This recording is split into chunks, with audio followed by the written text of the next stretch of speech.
Hi there, my name is Amber Horsley, and it's my deep privilege to share how amazing our God is with you.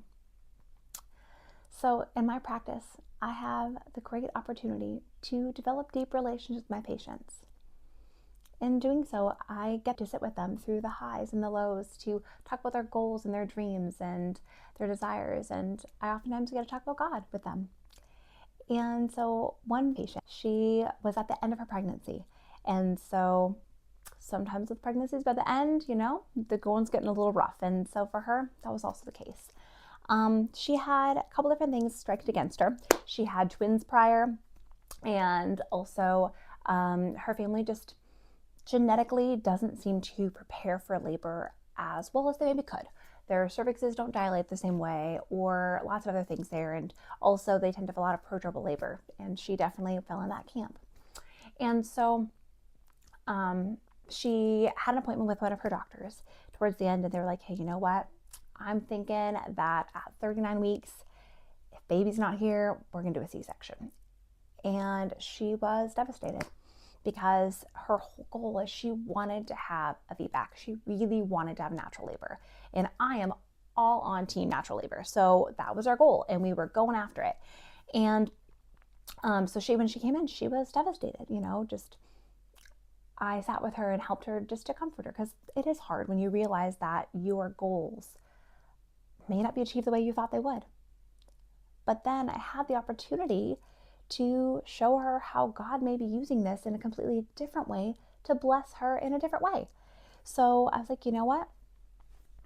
If we have a C-section, that's okay as well. Baby is going to be healthy and safe and on this side in your arms. And but then her concern is like, well, if I have a C-section, I'm gonna have the twins, and my husband's got to go back to work right away, and so how am I gonna be able to help me with the twins? And I'm like, absolutely. You know what that is? That you're gonna have the opportunity to see your community rally around you. You're gonna have the opportunity to see people coming out of the woodworks to bless you. And she's like, okay, I didn't think about that. And then when we're talking about the C-section too, I'm like, you know what? I would also look at that as a God thing. I would just more take this out of the thought of it's in my control and my plans and whatever it's going to be. I would put this as in a, hey, you know what? If my body makes it to 39 weeks, it is God's plan that I have C-section.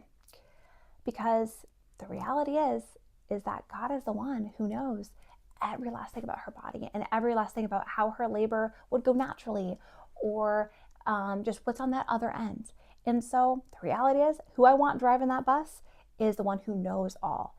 If God, in all of his knowledge, knows that natural labor wouldn't go well, goodness, wheel me right on over C-section. Like, if he already knows that this is not what's best for me, I want my good Father to have what's best for me. And if that's a C-section, bring me there.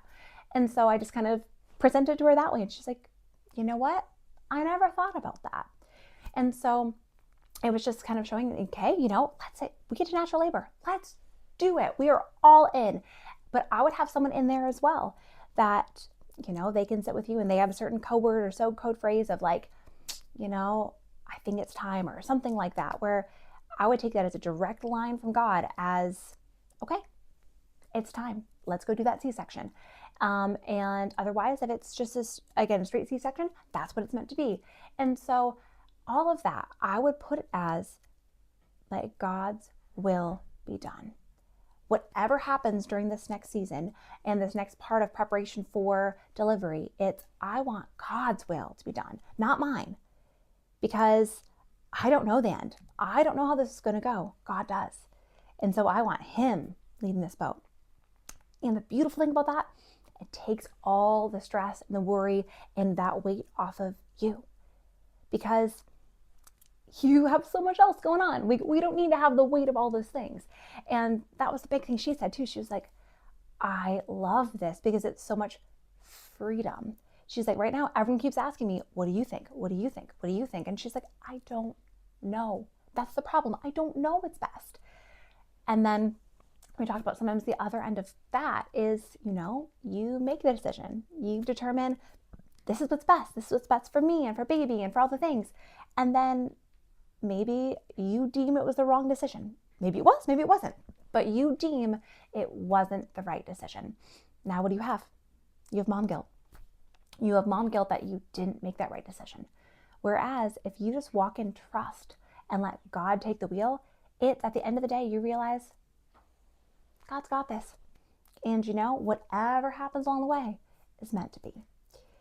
And it was just so beautiful because I just literally saw the tension and the stress and the worry melt off of her. And when she got up, she was just like, that was so profound. And she's like, I have deep faith, but I've never once thought about connecting my faith with my pregnancy.